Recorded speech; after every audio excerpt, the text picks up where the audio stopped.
All right, joining me live from the desk in Perth is the Deputy Prime Minister, Richard Marles. Thanks so much for your time ahead of this Labor launch.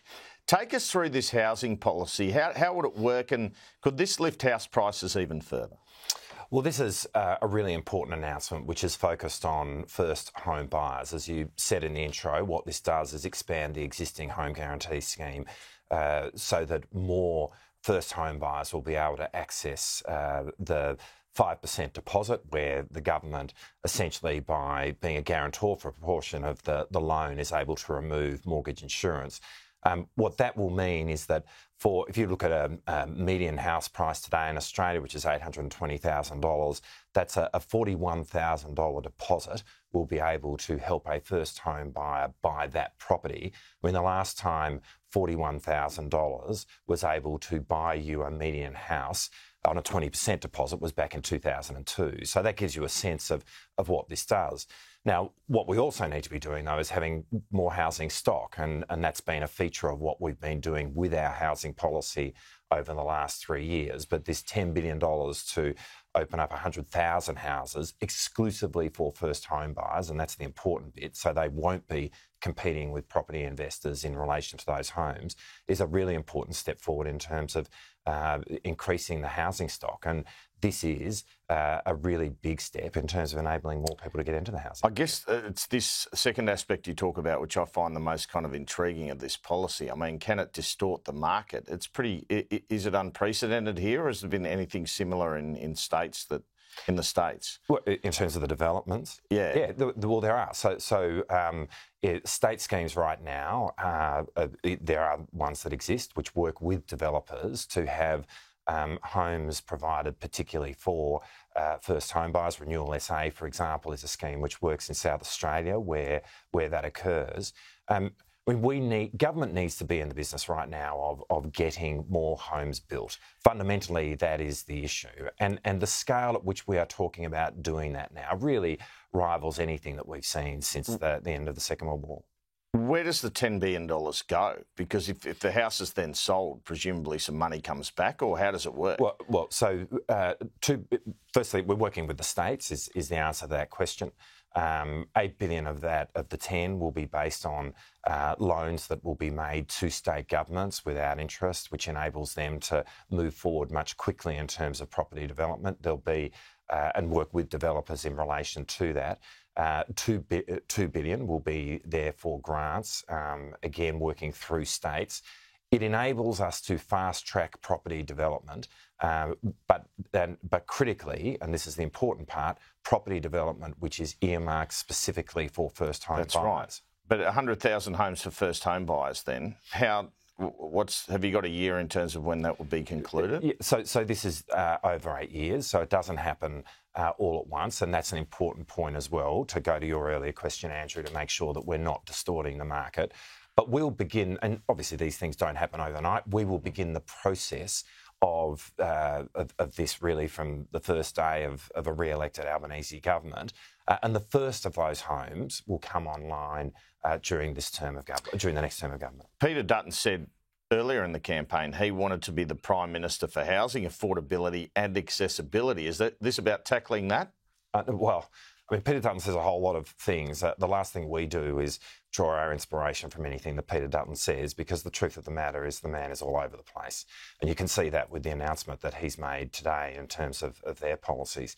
We know that there needs to be greater housing stock in Australia. That's why we set up the Housing Australia Future Fund, and that has done really good work in terms of particularly getting more social housing planned and constructed. We've set an ambitious target of 1.2 million homes through the end of this decade, where 400,000 have been built during the course of this term. So we're on track to meet that. Do you think you can meet that? Yeah, we do, and this will play a part in that. I mean, the back end of this extends beyond that period, but the earlier homes will contribute to it. But we definitely do. Isn't there a problem with lack of builders? I mean, anecdotally, everyone knows that it's slower than it should be, construction, because there isn't enough labour. That is most definitely a challenge, which is why, in terms of free TAFE and what we're doing there, well, firstly, we've got free TAFE across the board, which is seeing more people take up construction trades, but we've also got elements of our free TAFE policy, which is specifically directed to those construction trades, which give incentives for people to study that. And so what we are seeing is more labour coming online. I mean, it is most definitely a challenge, but it's one that we're meeting. And again, this is the point. We're thinking about the entirety of this issue in terms of having the people to build it, making sure that we're working with states and through them local governments to get planning approvals, putting the money up, making it easier for first home buyers to get into the market with a lower deposit. This is a comprehensive plan to get this done. Would the homes be in the cities mostly, or some in regional? Would they be in every state and territory, the first home buyer homes? Well, we'll be working with all the states and territories for sure, and that's a matter that we'll work through with the states and territories as to exactly what the best place is and how we can get this. Would they all have to agree for this to?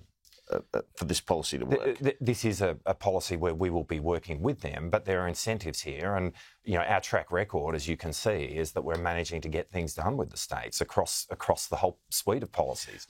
What do you make of this coalition announcement of this one-off tax offset then? Well, I mean, they are all over the place in terms of the policies that they're putting forward. I think Australians would have a right to feel a sense of cynicism about this policy, particularly in light of the position that the coalition took in relation to our tax cuts that we announced during the budget. But I think the important points to make, Andrew, are these. Firstly, this is temporary. It's a one-off payment. One-off payment of $1,200, which you'll get at the back end of the next financial year. So this doesn't come for some time. In terms of one-off payments, when you are looking at cost of living relief, Australians have needed it now. Like the period through which we have seen global inflation that we've been tackling over the last 3 years, which we are now starting to see us get to the other side your of. Tax cut doesn't come for 15 months. Yes, but let me finish.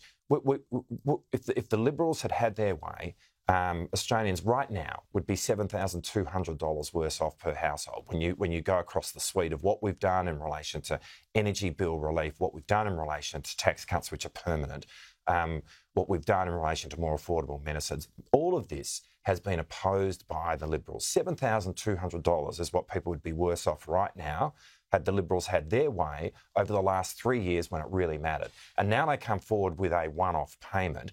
In terms of our tax cuts, they are permanent. This is permanent tax reform.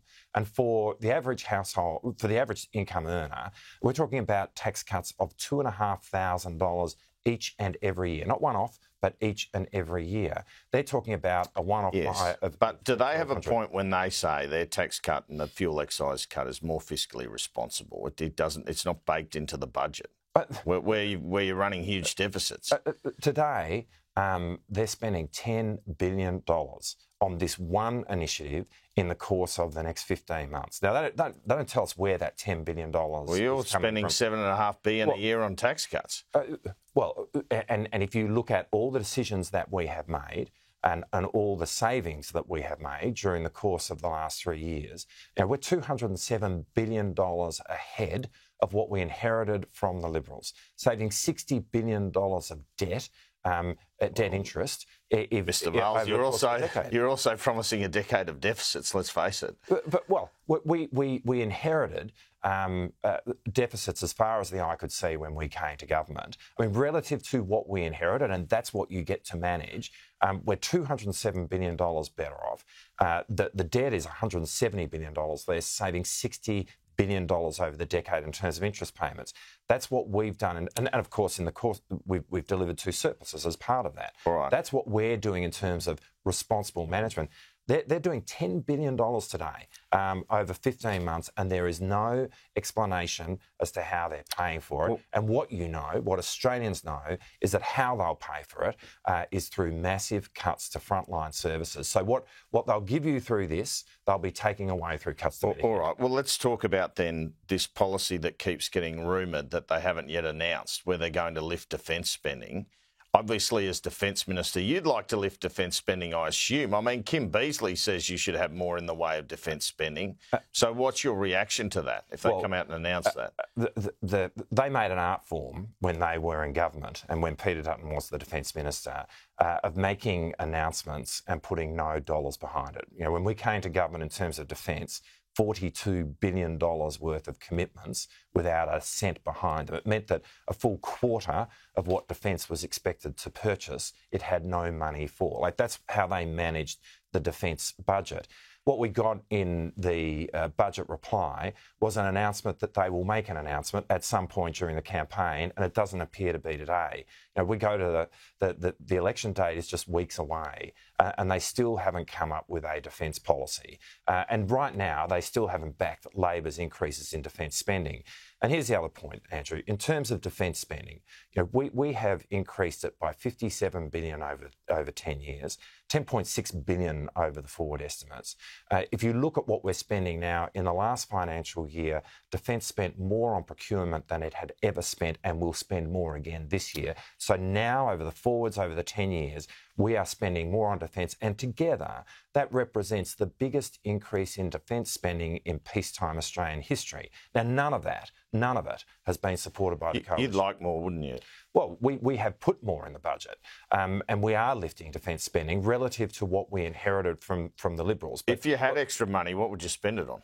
Oh, well, what we've got is strategic clarity as well, and we've made really clear that we need to be building a defence force which has the capacity to project. That's why we're obviously focused on having a long-range submarine, but it's why we're also focused on having longer-range missiles, having a more mobile army, a more amphibious army, having a base on which we can send our planes further, which is about investing in our northern bases. The Liberals don't have strategic clarity. I mean, Peter Dutton is out there peddling a lie around $80 billion of defence cuts. He's said that 25 times now. It is just a flat-out lie and bears no relationship to what the budget papers say. What we have done is reprioritise $78 billion worth of spending in defence, and that is so that we have a much sharper spend in respect of our defence and a spend which has greater quality. A few suggestions over the past few days out of the US that AUKUS could be at risk because of the tariffs on steel and aluminium. We've seen the volatility of Donald Trump. Isn't there a danger he could just pull the plug on AUKUS?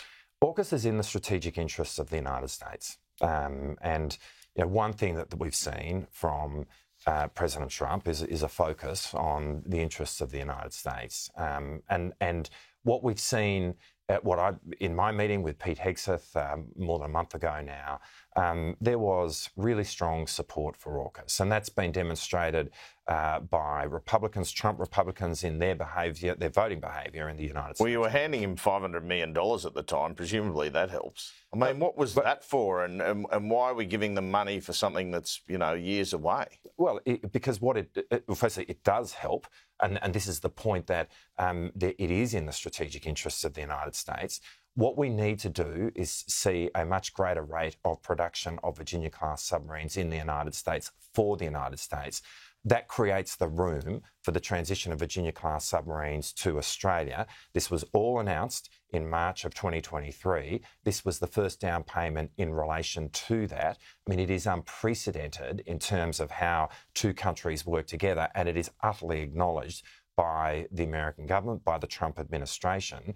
And so, you know, I get that people are going to constantly ask the question about AUKUS, and that's, you know, maybe that's fair enough in the sense that this is a multi-decade, multi-billion-dollar program. But when you look at what people are saying here in the United States, in the United Kingdom, there is support across the political spectrum, and there is with the Trump administration. Andrew Hastie, your counterpart, seems to have an issue with his comments in relation to women in combat, according to Labor anyway. What do you make of that?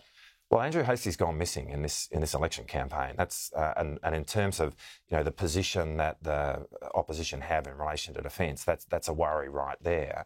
I mean, Ben Britton, their disendorsed candidate for Whitlam, was disendorsed apparently because of comments that he made about women not being able to, should not be able to participate in combat roles in the Defence Force.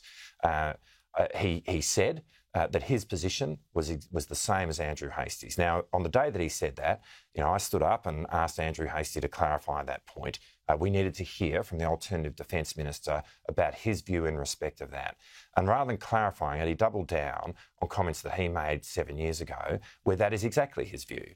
Now, I think that's untenable for an Alternative Defence Minister. There are 460 women today in combat roles who meet the requirements to serve in those combat roles. So you don't think, just to get clarity on this, you don't think Andrew Hastie, given his comments, can be Defence Minister? I think it is untenable that he is saying, in respect of 460 servicewomen who meet the criteria to participate in combat roles, that despite the fact that they meet the criteria, because they are women, they should not be able to serve in that role. They should not be able to do that job. It's 2025, and this is the position that an Alternative Defence Minister from the Liberal Party is saying in relation to our Defence Force. Where are we those need 400? Every person that we can get in all the roles, including combat roles. Where are those 460 serving, briefly? Oh, well, they're in the army and around the country, but in combat roles, in infantry roles, and they meet the criteria. This is the important point.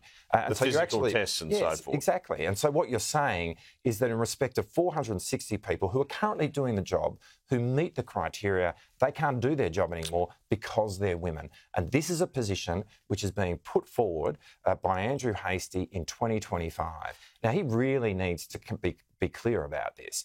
And one of the candidates of the Liberal Party was disendorsed for saying those exact comments. Apparently for other comments we've heard. But anyway, look, I just want to move on. When Jacinta Price gets up yesterday here in Western Australia and says, make Australia great again, do you rub your hands with glee? Because Donald Trump seems to be hurting Peter Dutton's campaign. Well, what we're focused on is our own policies, our own ideas for Australian conditions and based on what this country needs and putting them forward. Like, we don't need to borrow our ideas from overseas, and yet what we are seeing from Peter Dutton is a whole lot of cut and paste in terms of what he's putting to the Australian people today from what we've seen overseas, and we certainly don't need to be borrowing slogans. We've got the wit to work out what we're going to say to the Australian people without having to look elsewhere. This has been a cut and paste campaign from the Liberal Party, both in terms of how they're communicating to the Australian people and the policies that they're putting forward. Just finally and briefly, as I mentioned, you're hot favourites now to win the election. What do you make of that? What do you put it down to? And Peter Dutton was out there yesterday saying there are actually a lot of 50-50 seats. Is that what you believe as well, that it's pretty tight still? I think it is tight, and no one's cast a vote yet. And betting markets don't determine the outcomes of elections. We are. I guess we learnt that in 2019. Yeah, and in a sense. It will sound trite coming from a politician. It's a bit like the coach of a football team that you take at a match at a time. But literally, that's what we need to do. That's what we're focused on doing. An election is an exercise of having a conversation with the Australian people about what matters to them. We are focused on that in terms of what we've done over the last 3 years, but what we still want to do over the next 3, and why that represents an opportunity, a proposition to the Australian people to re-elect Anthony Albanese as the next Prime Minister. Betting markets, polls, they'll take care of themselves. We're focused on that conversation. Richard Marles, thanks so much for your time. Thanks, Andrew.